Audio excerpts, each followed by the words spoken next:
5 कल्याणक होते हैं। भरत और ऐरावत क्षेत्र के अपेक्षा से 5 कल्याणक ही होते हैं, किंतु अन्य क्षेत्रों की अपेक्षा से तीर्थंकरों के कल्याणक 5 भी होते हैं और 3 भी होते हैं और 2 भी होते हैं और 1 भी होता होगा, नहीं होता, और 2 भी होते हैं और 1 भी होता होगा, नहीं होता। क्योंकि ऐसा क्यों? जब कभी भी आप बुलाओगे ग्राहक नहीं आता, किंतु ग्राहक आता है तो आपको अपनी दुकान खोलनी पड़ती है। आप दुकान खोल दें ये बहुत अच्छा है, नहीं खोलेंगे ग्राहक आएगा, 1 मिनट देखेगा और वह चला जाएगा, दूसरे और दुकान होती हैं। क्योंकि आपको गरज है, उसको भी है, किंतु उसकी पूर्ति वह अन्य साधनों से भी कर सकता है। किंतु कभी कभी ऐसा होता है कि ग्राहक के लिए बहुत सारी दुकान हो करके भी उसी एक दुकान पर वह पुनः आता है, जहाँ पर वह कई बार आकर के अपने योग्य पदार्थ को प्राप्त करता है। यह विश्वास उस दुकानदार के ऊपर उस ग्राहक का रहता है। यह चूँकि अन्यत्र इस प्रकार का माल नहीं मिल सकता, अन्यत्र ये वस्तु अन्यत्र कहीं भी नहीं मिल सकती, किंतु समूह शरण में ही मिल सकती है। यह दिव्य देशना समय समय पर समूह शरण में होती है। बीच में जिस किसी ने मान लीजिए तीर्थंकर प्रकृति का बंद कर लिया और उसी जीवन में यदि उसे मुक्ति होनी है तो वहाँ पर नियम नहीं है। जन्म और गर्भ ये दोनों कल्याण तो नहीं मिल पाएंगे, किंतु अन्य समय में वह तीर्थंकर प्रकृति का बंध कर जाए तो अवश्य ही उसको मिल सकते। फिर इसके उपरांत मुनि बनने के उपरांत यदि मान लो तीर्थंकर प्रकृति का बंध करता है तो उसको तप कल्याणक भी नहीं, जन्म कल्याणक भी नहीं, गर्भ कल्याणक भी नहीं, न पालना झूलना पीलना कोई भी नहीं मिलेगा, केवल ज्ञान कल्याण मिलेगा और अंत में निर्माण कल्याण मिलेंगे। ऐसा क्यों हुआ? आपने तो 5 कल्याण का नाम दिया, हाँ दिया तो ऐसा ही, किंतु मुख्य कल्याण एक प्रकार से केवल ज्ञान और एक प्रकार से निर्वाण, ये होते हैं। ये दोनों सर्वज्ञ दशा में ही हुआ करते हैं। फिर इसके उपरांत निर्वाण की जो प्राप्ति है वह किसी की उपस्थिति देखने की कोई आवश्यकता ही नहीं पड़ती है और उनका निर्वाण कल्याणक होता है। बाद में ज्ञात होता है इंद्र को, ओहो भगवान तो निर्वाण कल्याण हो चुका है, अब वहाँ पर जा कर के हमारी उपस्थिति किस काम की, आँखों से तो उनको हम देख नहीं पाएंगे। तो आज यह कल्याणक मुख्य रूप से तीसरा कल्याणक है।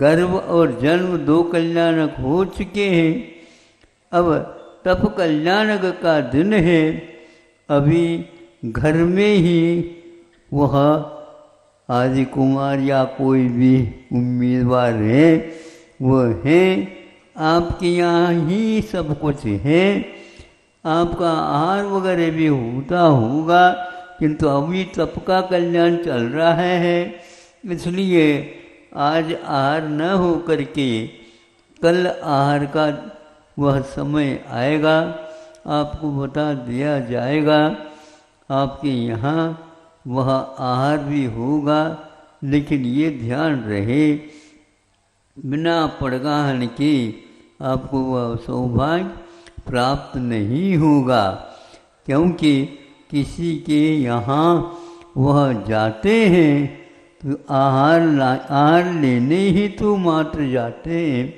बाकी अन्य समय में उनका कोई भी वहाँ पर व्यवहार नहीं होता। ऐसे यह आपके लिए तीसरे दिन में आज बाहर आपको वह व्यक्ति जो एक प्रकार से आपके यहाँ रहा, बरसों रह सकता है, ऐसा नहीं जन्म हुआ और एकदम तीर्थंकर बन गए, ऐसा भी यहाँ नहीं हो सकता, किंतु मुनि बनने के उपरांत भी कई वर्ष निकल सकते हैं। तपस्या के साथ 2000 वर्ष लगे थे, किनको 2000 वर्ष, हाँ, आदिनाथ भगवान को, वो तब तक जो है छद्मस्त अवस्था में रहे थे वो, किंतु तप लेने के उपरांत भी साधना का काल उनका वह चलता था।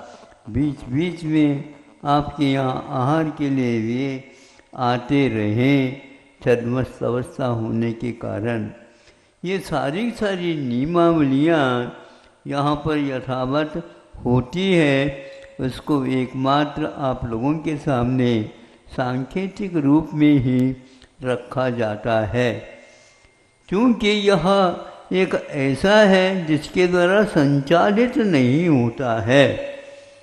सबका संचालन संभव है, किंतु तीर्थंकरों का संचालन कोई भी व्यक्ति नहीं कर सकता है, और इंद्र भी उसको नियुक्त नहीं करते हैं, और इंद्र को भक्ति के रूप में आ सकता है, किंतु हर बात में इंद्र भगवान को वह संचालित करने का उपक्रम नहीं कर सकता है, क्योंकि लगता ऐसे है यह छद्मस्त अवस्था में इंद्र इन्हीं को संचालित करते हैं, बाद में केवल ज्ञान होने के उपरांत फिर किसी के अंदर में नहीं रहते। ऐसा नहीं, वह जो ही दीक्षित हो जाते हैं, किसी का भी उनका अधिकार अथवा संकेत अथवा और कोई भी इशारा नहीं होता, किंतु तप के काल कल्याण के समय पर वह ऐसे संकल्प लेते हैं, उसी के साथ बोलते नहीं हैं। अभी आपके यहाँ घर में हैं तो बोलते हैं, खेलते हैं, आना जाना भी होता है, किंतु वह सब न्यायोचित अथवा यूँ कहना से प्रासंगिक उनके योग्य ही होते हैं। आज वह मध्याह्न में एक प्रकार से वैराग्य को धारण करेंगे। अभी तक आपके घर में वे आपके रागियों के बीच में रह करके भी राग के साथ चलते थे, इतना अवश्य है उनका वह राग भी एक प्रकार से वैराग्य से कम नहीं रहता है।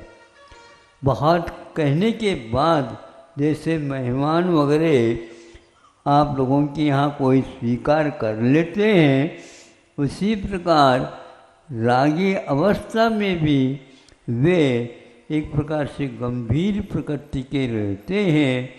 वह आपसे जल्दी प्रभावित नहीं होते हैं, प्रभावित होते ही नहीं है, ये कह दो तो और अन्योक्ति नहीं होगी। सब कुछ उनके सामने होते हुए भी वे उस ओर देखते ही नहीं। घर में रह करके भी वे घर के नहीं हैं। ऐसा ही सब लोगों को समझ में आता है। आप लोगों को उसमें तकलीफ तो होती होगी।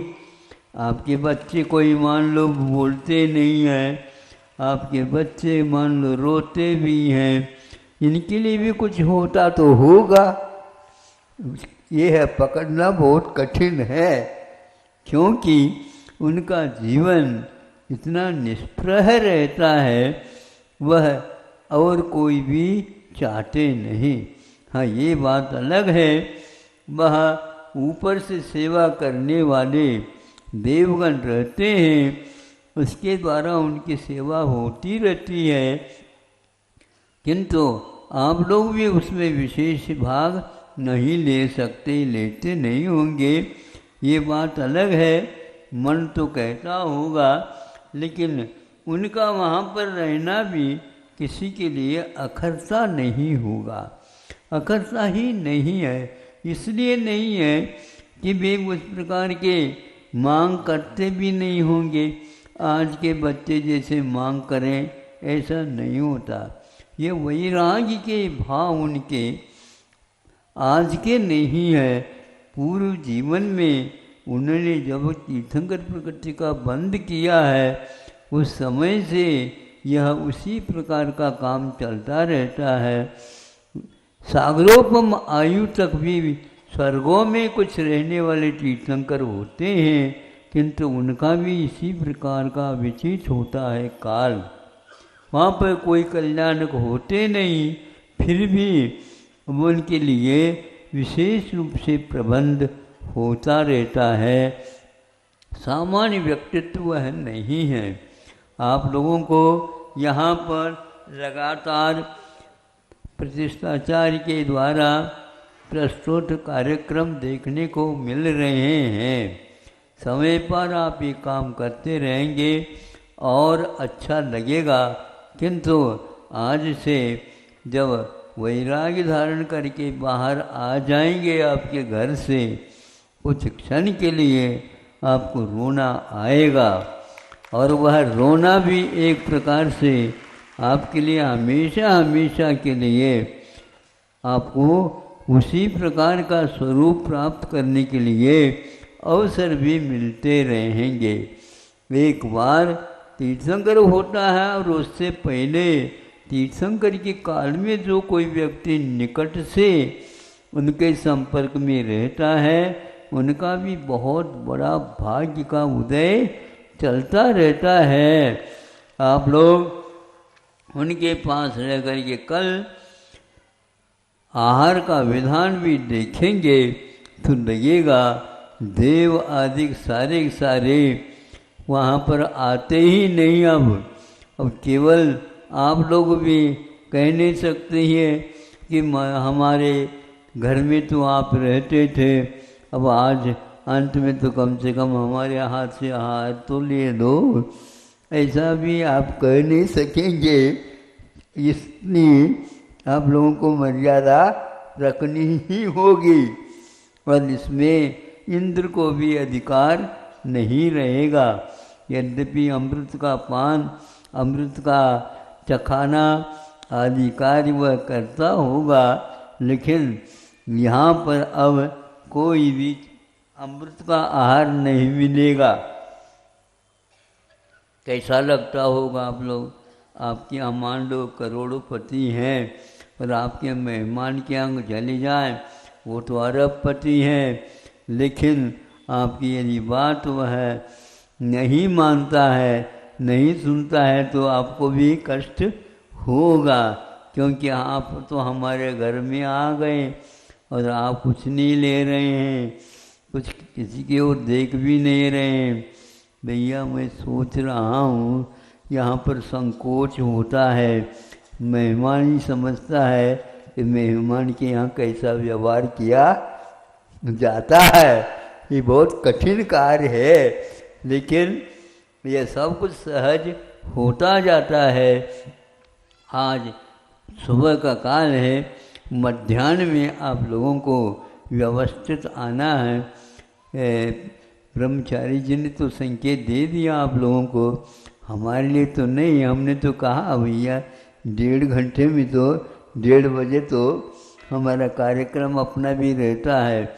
और आप कह सकते हैं तीर्थंकर को तो सामायिक का काल तो है ही नहीं, आज अभी भी होता ही नहीं उनका। हमारे यहाँ 28 मूल गुण होते हैं, कह देना संक्षेप में, और आप भी समझ लेना कि आपके कहने से 1:30 बजे हम आ जाए। अच्छा है, दूर भी हम रहते हैं वहाँ पर, कि आप लोगों के यहाँ से आना वहाँ पर जाना अखरता होगा। गाड़ी घोड़े बग्घे वगैरह रखे होंगे, हमारे यहाँ ऐसा कुछ नहीं चलेगा।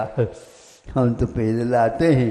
ब्रह्मचारी जी को अब सोच विचार कर रहे हमारे विषय में समय देने का, वह कष्ट न करें। इसमें कष्ट काहे का महाराज कहेंगे, होता तो है, समय आप देंगे, उस समय हम नहीं आ पाएंगे। हाँ, हम आ जाएं संभव है। संभावना अलग वस्तु होती है और नियम बनाना अलग वस्तु होती है। अभी तो हम पूछ करके ही आए थे भाई क्या वहाँ पर व्यवस्था चल रही है। अभी तो पहनाव में लगे हुए हैं ये लोग, भगवान अभी पहनाव पहने हुए हैं कुछ घंटों तक। आभूषण, अलंकार और अनेक प्रकार के ठाट बाट जो कुछ भी है वो सब हो रहा है। किरीट वगैरह सब मुकुटबद्ध राजा इनके अंदर में रहते हैं, ये सब कुछ दिखाया जा रहा है, लेकिन ये सब क्षणिक है, वैराग्य का कारण है। सभी लोग राग में हैं, लेकिन अब वो वीतरागता के अभिमुख चल रहे हैं। अभिमुख का अर्थ होता है एक प्रकार से उनकी दिशा बंद गई है। जैसे विमान उतरना होता है तो उसकी गति में अंतर आ जाता है, और जहाँ पर उसको उतारना होता है उस समय तो सब लोग देखने लग जाते हैं।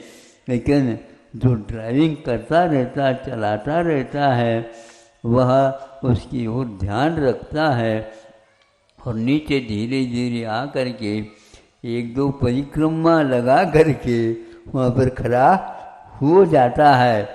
इसी प्रकार भगवान की इन सब क्रियाओं को देख करके अन्य जितने भी देव हैं वे परिक्रमा लगाने में रहते हैं, पास एकदम नहीं जा सकते।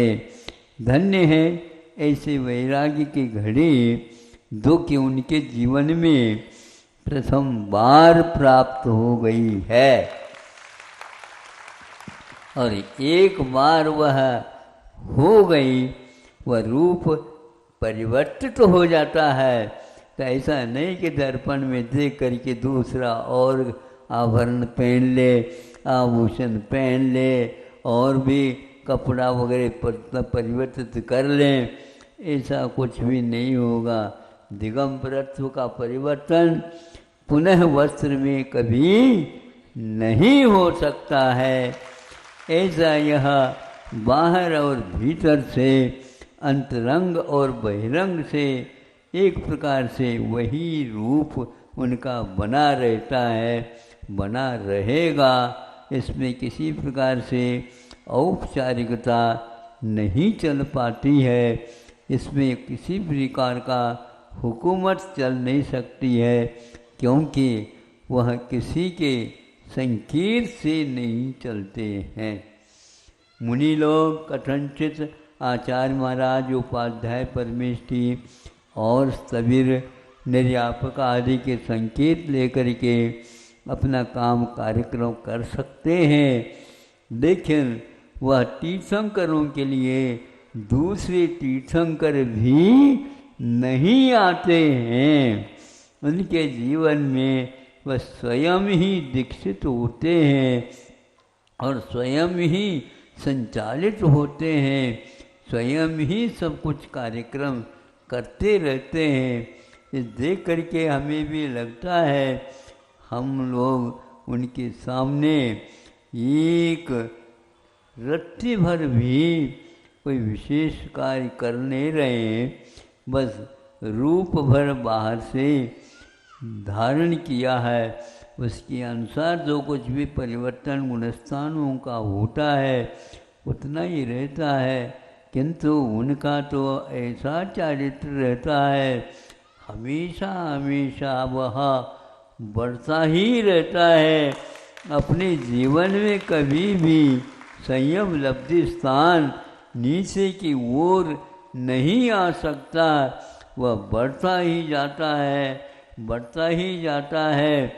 चंद्रमा के दर्शन करने से जैसे से स्वाद अपने समुद्र में सागर में वह लहर उठने लगे तो उठते ही चले जाते हैं, नीचे की ओर आने का कोई सवाल नहीं उठता, क्योंकि पूर्णिमा के दिन वह बढ़ने का कार्यक्रम चलता ही रहेगा। कितना भी धूप पड़ जाए और पानी वह एक प्रकार से सूख जाए संभव नहीं, उसी प्रकार इनका वर्धमान चारित्र होता है।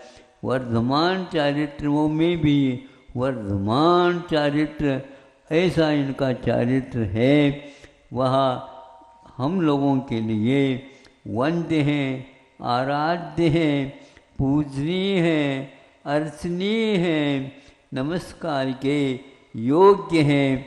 हम इतने में ही बहुत आनंद का अनुभव करते हैं। प्रभु इतना ही मिल जाए अगले जीवन में और जल्दी जल्दी यह भी मिल जाए, कोई भी संयोग ऐसा मिल जाए रिद्धिधारी मुनि महाराज और हमारे भी नहीं पर वह लेकर के चले जाए तो बात अलग है।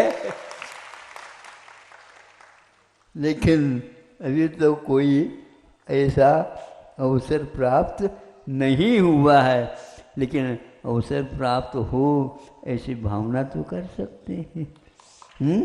बैठे बैठे आप लोग भावना कर सकते हो, ऐसा यह अवसर मिल जाए तो एक आध बार हम उनको देख सके, और कुछ नहीं, न भूख है न प्यास है, इसमें तो कुछ है ही नहीं, करना पड़ता है। यहाँ उसी की मान लो प्रतीक्षा में हमारे निषेक कर्मों के निकलते चले जाएं और हम इसी प्रकार रात और दिन प्रभु आपके स्मरण, आपकी भक्ति, आपके स्तुति, आपका स्मरण, आपको नमन करते हुए इस पर्याय को पूर्ण कर सके। अहिंसा परमो धर्म की